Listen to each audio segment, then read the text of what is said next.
जय मसीह की। याकूब 1:5 में लिखा है, पर यदि तुम में से किसी को बुद्धि की घटी हो तो परमेश्वर से मांगे, जो बिना उलाहना दिए सबको उदारता से देता है और उसको दी जाएगी।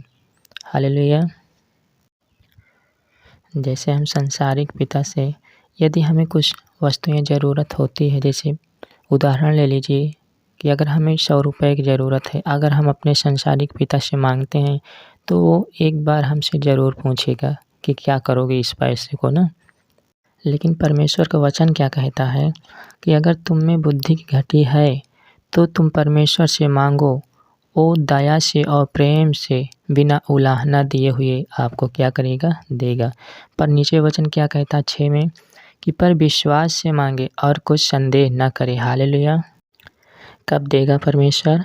वचन कहता है कि विश्वास से मांगे और संदेह न करे। विश्वास हमारे जीवन में कब होता है, हमारे अंदर संदेह कब आता है? यदि हम परमेश्वर की पूरी आज्ञाओं को मानते हैं और पूरी तरह उसके वचन में चलते हैं तो हमारे अंदर क्या होता है, हिया होता है, विश्वास बढ़ता है, मजबूती रहती है कि हमें विश्वास है, हम परमेश्वर की पूरी आज्ञाओं को मानते हैं और उससे जो कुछ हम मांगेंगे परमेश्वर हमारे लिए ज़रूर पूरा करेगा। इसलिए कहता है उसका वचन कहता है कि विश्वास से मांगे और कुछ संदेह न करें। हालेलुया। हमें ऐसा नहीं करना कि हम प्रार्थना तो नहीं करते हैं और परमेश्वर से मांगते हैं, पता नहीं मिले कि नहीं मिले। तो इसलिए अगर हम उसकी आज्ञाओं पे चलते हैं तो ज़रूर मिलेगा। अगर उसकी आज्ञाओं पे नहीं चलते हैं तो इसमें संदेह अगर हमारे जीवन में है तो कभी नहीं मिलेगा, परमेश्वर कभी नहीं देगा आपको। नीचे वचन उसका कहता है, क्योंकि संदेह करने वाला समुद्र की लहर के समान है, जो हवा में बहती है और उछलती है। ऐसा मनुष्य यह न समझे कि मुझे प्रभु से कुछ मिलेगा। हालेलुया।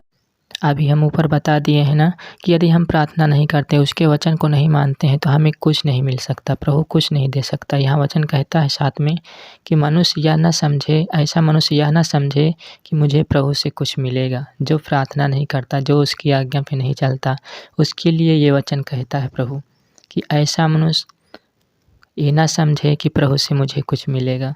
वह व्यक्ति दुष्टता और अपनी सारी बातों में चंचल है। हालेलुया। आप समुद्र की लहर को कभी देखे हैं? परमेश्वर ने उसका उदाहरण यहाँ दिया है कि वो मनुष्य जो आज्ञा नहीं मानता, संदेह करता है, विश्वास नहीं करता है, वो समुद्र की लहर के समान होता है। समुद्र की लहर कैसी होती है? जैसे लहर आती है उसका पानी तुरंत बाढ़ आता है और तुरंत लहर समाप्त होने के बाद उसका पानी फिर घट जाता है। तो परमेश्वर का वचन कहता है कि विश्वास न करने वाला मनुष्य, संदेह करने वाला मनुष्य ऐसे लहर के समान है। तुरंत विश्वास कर लेगा और तुरंत थोड़ा उसके अंदर संदेह आएगा और वे फिर घटी में चला जाएगा। तो प्रभु का वचन कहता है कि ऐसा मनुष्य ये ना समझे कि प्रभु उसे कुछ देगा ना। हालेलुया।